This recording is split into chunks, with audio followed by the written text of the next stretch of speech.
उत्तर प्रदेश के बरेली शहर में कल जुमे की नमाज के दरमियान जो कुछ हुआ, उसके बाद जो कुछ हुआ, आई लव मोहम्मद के बैनर और नारों को लेकर भारी बवाल मच गया। थाना कोतवाली क्षेत्र के बिहारीपुर पुलिस चौकी के पास स्थित मस्जिद के बाहर सैकड़ों लोगों ने प्रदर्शन शुरू कर दिया। सड़क पर उतरकर आई लव मोहम्मद के अलावा नाराए तकदीर जैसे नारे लगाए और बैनर लहराए गए।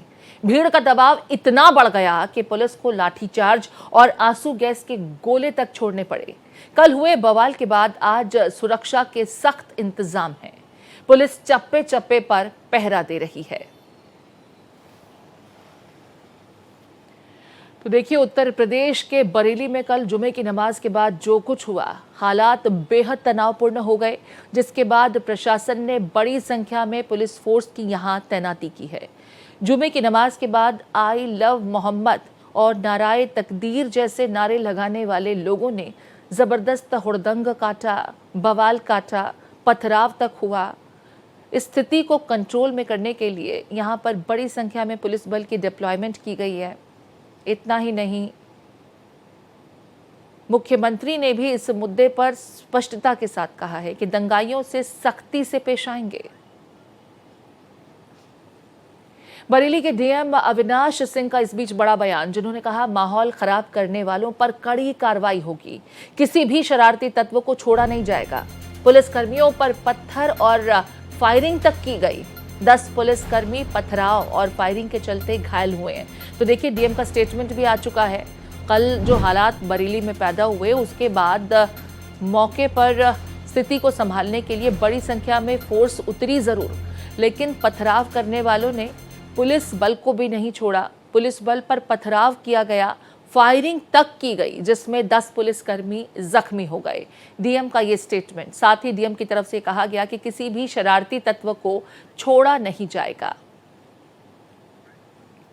इसमें कुछ जगहों पर खास तौर से, जैसे कि एक खलील की राह था, एक नौमेला मस्जिद के सामने और एक श्यामतगंज पे, यहाँ पर लेकिन हमारे पुलिस फोर्स, चूंकि हम लोग इस पे लगातार एक्सरसाइज कर रहे थे, इस पूरे जो एरिया में हम लोगों ने 97 से ऊपर अपने मजिस्ट्रेट्स और भारी संख्या में जो हमारी पीएसी, पुलिस और आरएफ के जवान लगे हुए थे। ऐसे जो लोग भी कानून और शांति व्यवस्था की स्थिति से खिलवाड़ करने का प्रयास कर रहे थे, उनके खिलाफ एक कह सकते हैं कि कठोर कार्रवाई करते हुए उनको तत्काल वहां से हटा दिया गया और उनको उनके अपने घरों में उनको भेज दिया गया। इधर बरेली हिंसा को लेकर सीएम योगी आदित्यनाथ ने कहा, जो जिस भाषा में समझेगा उसे उसी भाषा में समझाएंगे। मौलाना भूल गया यूपी में सत्ता किसके हाथ में है। उसे लगा कि वो अपनी मर्जी से व्यवस्था को रोक सकता है। हमने साफ कर दिया, ना तो नाकाबंदी होगी, ना कर्फ्यू लगेगा। हमने जो सबक सिखाया आने वाली पीढ़ियां याद रखेंगी। उत्तर प्रदेश के मुख्यमंत्री योगी आदित्यनाथ ने बरेली हिंसा पर कहा, कल बरेली में एक मौलाना भूल गया कि राज्य में सत्ता किसके हाथ में है। उसे लगा कि वो अपनी मर्जी से व्यवस्था को रोक सकता है, लेकिन हमने साफ कर दिया कि न तो नाकाबंदी होगी और न ही कर्फ्यू लगेगा। हालांकि हमने जो सबक सिखाया उससे आने वाली पीढ़ियां दंगा करने से पहले 2 मर्तबा सोचेंगी। व्यवस्था को रोकने का ये कैसा तरीका है। 2017 से पहले यूपी में यही चलन था, लेकिन 2017 के बाद हमने कर्फ्यू तक नहीं लगने दिया। उत्तर प्रदेश के विकास की कहानी यहीं से शुरू होती है। सीएम योगी आदित्यनाथ ने आगे कहा, दंगाइयों को मुख्यमंत्री आवास में बुलाकर सम्मानित किया जाता था। दंगाइयों की आवभगत की जाती थी। पेशेवर अपराधी और माफियाओं के सामने सत्ता 2017 से पहले सल्यूट करती थी और सत्ताधारी लोग उनके कुत्तों के साथ हाथ मिलाया करते थे। आपने बहुत दृश्य देखे होंगे, कैसे सत्ता का मुखिया एक माफिया के कुत्ते से हाथ मिला के अपने आप को गौरवान्वित महसूस करता था।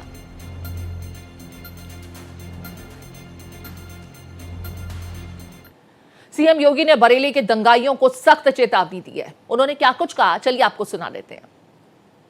आपने देखा होगा कल बरेली के अंदर वो मौलाना भूल गया कि शासन किसका है। वो ये मानता था धमकी देंगे और हम जबरदस्ती जाम कर देंगे।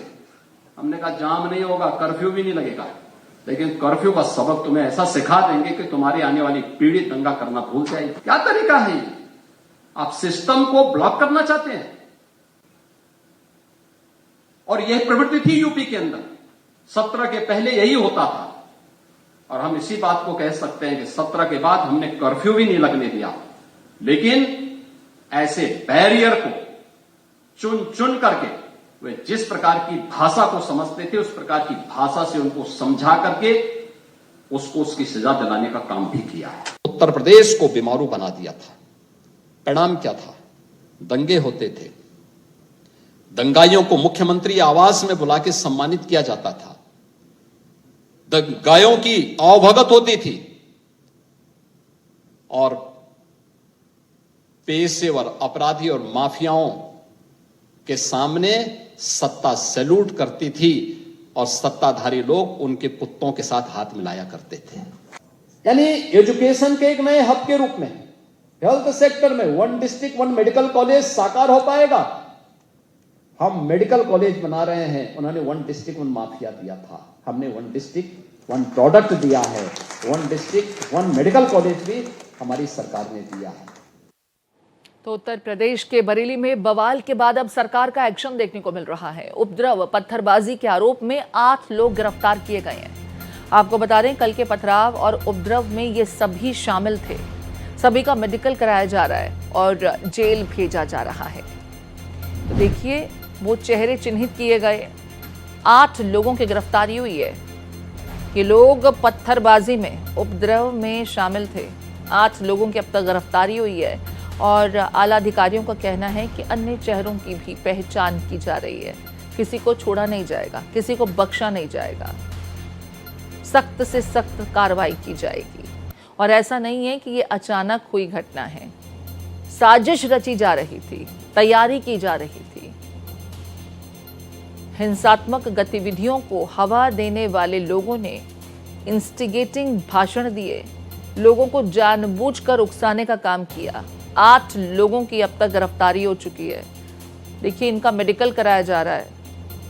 8 लोग जो पत्थरबाजी में उपद्रव मचाने के दोषी पाए गए हैं, उन्हें गिरफ्तार किया गया है, जेल भेजा जा रहा है। तो देखिए, प्रशासन का एक्शन भी देखने को मिला है। एक एक करके उन चेहरों को आइडेंटिफाई किया जा रहा है।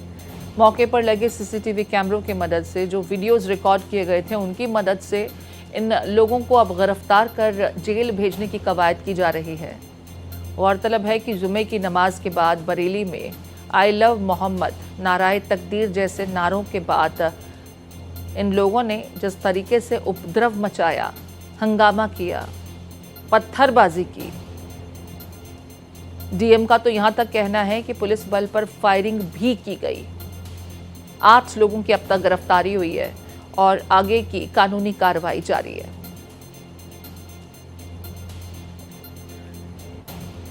तो देखिए, ये चेहरे पहचान लीजिए। बरेली में कल जो कुछ हुआ, जिस तरीके से हिंसा हुई, जिस तरीके से बवाल हुआ, बताया ये जा रहा है कि यही चेहरे उस बवाल के जिम्मेदार थे। इन लोगों ने पत्थरबाजी की।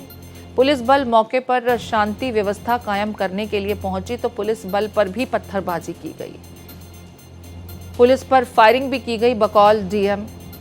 8 लोगों को अब तक देखिए कार्रवाई के बाद गिरफ्तार किया गया है। अन्य जिम्मेदार चेहरों की शिनाख्त की जा रही है। उनकी गिरफ्तारी को लेकर के पुलिस बल प्रयासरत है। आई लव मोहम्मद पोस्टर पर बवाल इस बीच जारी है। दिल्ली हाईकोर्ट में एक जनहित याचिका दाखिल की गई है। पोस्टर हटाने, एफआईआर और गिरफ्तारी को चुनौती। तो देखिए, आई लव मोहम्मद को लेकर के बवाल खत्म होने का नाम नहीं ले रहा है। दिल्ली हाईकोर्ट में एक जनहित याचिका दाखिल की गई है। पोस्टर हटाने, एफआईआर और गिरफ्तारी को चुनौती देने के मद्देनजर Muslim students organisation of India ने ये चुनौती दाखिल की है। आई लव मोहम्मद पोस्टर लगाने के मामले को लेकर दिल्ली हाईकोर्ट में एक जनहित याचिका दाखिल की गई है। दायर जनहित याचिका में मुस्लिम समुदाय के लोगों के खिलाफ आई लव मोहम्मद पोस्टर लगाने, दर्ज एफआईआर और गिरफ्तारी को चुनौती दी गई है। ये याचिका Muslim students organisation of India और सुन्नी समूह रजा अकादमी की ओर से दायर की गई है।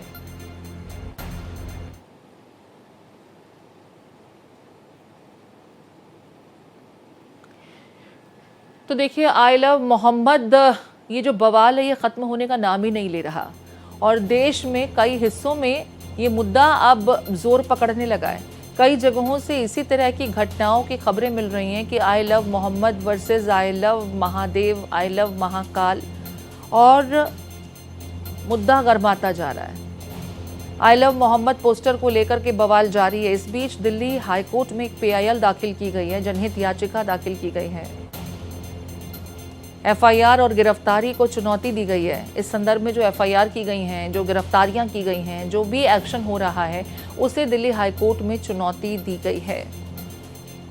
इधर मुख्यमंत्री योगी आदित्यनाथ ने स्पष्टता के साथ कहा, खास करके मौलाना तौकीर का जिक्र करते हुए, कि ये मौलाना भूल गया कि वो किस राज्य में है और किस तरीके से भड़काऊ भाषण देकर के जानबूझ करके माहौल को खराब करने की कोशिश की जा रही है। ऐसे लोगों को सख्त से सख्त न सिर्फ सजा दी जाएगी, बल्कि दोषियों को पकड़कर सलाखों के पीछे पहुंचाया जाएगा।